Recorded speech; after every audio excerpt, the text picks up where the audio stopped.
Ladies and gentlemen, the Palace Press Officer under Secretary Claire Castro. Magandang araw, Pilipinas.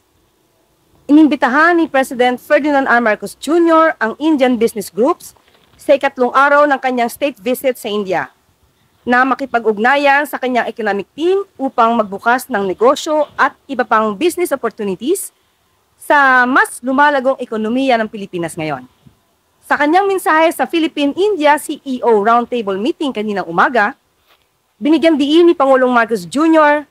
na most open at liberal ang investment environment sa Pilipinas sa ilalim ng kanyang administrasyon. Kasama rin na dumalo sa meeting ang ilang mga Filipino businessmen. Ang nasabing meeting ay inorganisa ng DTI sa pangunguna ni Secretary Cristina Roque na may layuning iangat ang economic partnership ng Pilipinas at India. Naroon din si Honorable Shri Piyush Goyal, Minister of Commerce and Industry ng India. Binigyan din ni Pangulong Marcos Jr. ang pagsasapormal ng Philippine-India Preferential Trade Agreement o PTA na magbubukas ng mas malawak na market access, pag-institutionalize ng trade facilitation at pag-reinforce ng supply chain resilience. Hinikayat din ng Pangulo ang business-to-business collaboration sa ICT sectors, digital technology, semiconductors, renewable energy, infrastructure, healthcare, at pharmaceuticals. Ang mga sektor na ito ay align sa development priorities at global opportunities ng Pilipinas. Binigyan din naman ni Pangulong Marcos Jr. ang iba't ibang legislative measures upang mas mapaluwag at mapadali ang pagbubukas ng negosyo sa Pilipinas ng foreign investors kabilang na ang Indian business groups. Kabilang sa mga efforts na ito ay ang pag-issue ng Executive Order No. 18 na nag-uutos na sa pagkakaroon ng green lanes for strategic investments upang masiguro ang mabilis at streamlined processing ng investments sa Pilipinas. Pinasa rin ng Marcos Administration ang Public-Private Partnership or PPP Code of the Philippines na siyang nag-consolidate at nag-modernize ng PPP framework sa bansa. Ang amendments sa Renewable Energy Act na naglalayong hikayatin ang mas maraming investors na mamuhunan sa clean energy sa bansa. Binigyan lakas din ni Pangulong Marcos Jr. ang investment regime sa pamamagitan ng corporate recovery and tax incentives for enterprises to maximize opportunities for reinvigorating the economy or Create More Act. Pinirma nito ng Pangulo noong November 2024. Layunin ng Create Act or Create More Act ang liwanagin at i-expand ang value-added tax or VAT at duty incentive availment. Padaliin at pababain ang cost of doing business, i-enhance ang global tax incentive competitiveness at magbigay ng mas malinaw na rules for transitioning registered business enterprises. Sa ilalim nito, mas pinadali at mas pinagaan sa mga investors ang kanilang pamumuhunan para sa paglago ng kanilang negosyo sa Pilipinas. Bagay na makakatulong at makaka-generate ng mas maraming trabaho para sa mga Pilipino.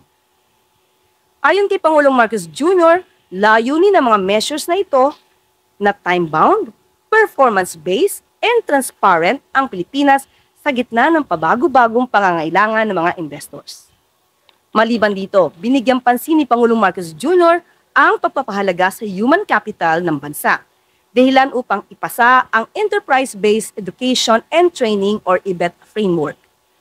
Dahil dito, mas maiaangat ng bawat manggagawang Pilipino ang kanilang kagalingan upang mas maging handa sila sa anumang larangan o industriya. Sa kasalukuyan, binigyan diin ni Pangulong Marcos Jr. ang growing momentum sa bilateral trade Pilipinas na umabot sa $3.3 billion mula 2024 hanggang 2025. Isang patunay hindi lang sa magandang dynamism na ekonomiya ng bansa, pati na rin sa mas malakas na complementarities at value-sustained dialogue sa pagitan ng pamahalaan at business sectors ng Pilipinas at India.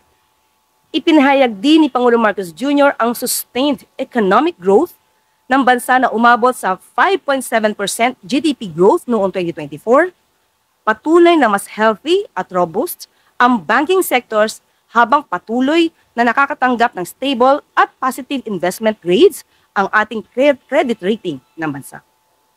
Bilang pagtatapos, hinikayat ng Pangulo ang Department of Trade and Industry na makipag-ugnayan sa kanilang Indian counterparts na mag-convene ng Joint Working Group on Trade and Investment.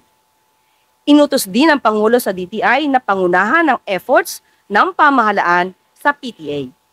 Nagpapasalamat din si Pangulong Marcos Jr. sa mga CEOs para sa kanilang commitment sa Pilipinas. Makakaasa naman ang Indian business groups sa commitment ng pamahalaan para sa mas maunlad na pagnenegosyo sa bansa. At sa ibang issue, sa layunin na protektahan ang mga magsasaka sa epekto ng presyo ng palay, sinuspindi ni Pangulong Ferdinand R. Marcos Jr. ang rice importation sa loob ng 60 days mula September 1 ngayong taon. Ipinalabas ni Pangulong Marcos Jr. ang direktibang ito matapos ang consultation sa mga cabinet members habang nasa India para sa kanilang 5 araw na state visit sa bansa. Ayon na rin ito sa rekomendasyon ni Agriculture Secretary Francisco Tio Laurel Jr. Samantala, mamayang gabi naman ay nakatakdang mag-deliver si Pangulong Ferdinand R. Marcos Jr. ng Foreign Policy Address sa Observer Research Foundation o ORF. Kagabi sa kanyang speech sa dinner banquet, sinasabi ng Pangulo na palagi niyang pahalagahan ang kanilang pagbisita sa India kagaya ng kung paano pinahalagahan ng kanyang ama ang pagbisita dito. Umaasa naman si Pangulong Marcos Jr. na maiuwi sa Pilipinas ang kanyang naging produktibong meeting sa mga leader ng India at maisakatuparan ang naging mga kasunduan ng Pilipinas at ng India na siyang magiging patunay na mas malawak na ugnayan ng dalawang bansa. Umaasa din ang Pangulo sa patuloy na paglalim ng ugnayan ng Pilipinas at ng India para sa ikabubuti ng mga Pilipino at Indian nationals. At handa na po tayong tumugon sa inyong mga katanungan. Unang tanong mula kay Eden Santos, Net25. Yes, good afternoon po, Yusek. Meron po nga ibinunyag o in-expose si Senator Panfilo Lacson na more than 67 na congressmen daw po yung merong kontrata sa mga proyekto po, infra projects sa gobyerno. Ano po ang take or reaction po ng Malacanang dito?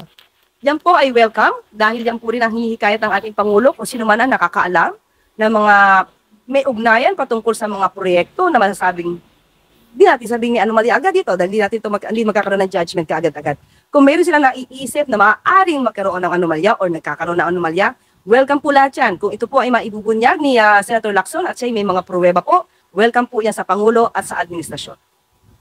Quick follow-up lang po. Meron po bang plano ang gobyerno, ang administrasyon na kausap po ang Pangulo para naman malaman kung meron mga hawak na pangalan si Senator Lacson na maaari pong involved dito sa mga sinasabing maanomalyang kontrata ng Pangulo na sinabi rin po niya sa kanyang SONA? Opo, baka nga po yung nasa listahan ni Senator Lacson, maaaring nasa listahan na rin ng Pangulo kung meron na po ngayon. So abangan po natin kung ano man po ang magiging anunsyo ng Pangulo patungkol po dyan. Pangalawang tanong mula kay Kat Valente, Manila Times. Good afternoon, ma'am. The Senate is set to vote today on the Supreme Court's decision to halt the impeachment of Vice President Sara. Ano po yung latest na position ng Pangulo following the High Court's decision? Muli, kung ano man po, sa ngayon po, dahil ang desisyon po ng Korte Suprema ay madismiss po ang complaint na to dahil sinasabi niyang walang jurisdiction ng Senado or ang impeachment court, na dinggin ang impeachment or articles of impeachment. Yan po ay ginagalang ng administrasyon, ginagaling po ng Pangulo. Dahil yan po, sabi nga po natin, ang Supreme Court ay ang final arbiter. At kung ito po sa ating pagkakaalam ay mayroon na pong inihain na motion for reconsideration, so mas maganda po siguro kung mahihintay po nila ang magiging desisyon at final decision ng Supreme Court. Kung ano po ang mangyayari sa Senado, sa usaping ito ay nasa kamay po nila yan at muli, hindi po panghihimasukan ng Pangulo kung ano man ang magiging trabaho po ng Senado. Yung isa pa po related lang, the Office of the Vice President has yet to provide information on the whereabouts of Vice President Sara Duterte. May info pa ba ang palasyo at ano po yung reaction niyo dito? Sa ngayon ay wala po tayong informasyon. Tinawagan po natin ang Office of the Executive Secretary sa ating pagkakaalam at sa ating ibinigay. Ang pinakahuling travel authority na inaibigay sa kanya ay simula July 5 hanggang July 28 kung saan po siya travel papuntang The Netherlands at South Korea. meron po tayong nabalitaan at ito'y naitanong sa atin na meron daw na balak ang Vice Presidente na pumunta sa Kuwait, no? Sa Kuwait ng August 8. Pero as we speak, wala pa pong naihahain na request for travel authority ang Vice Presidente sa sinasabing pagbabiyahe.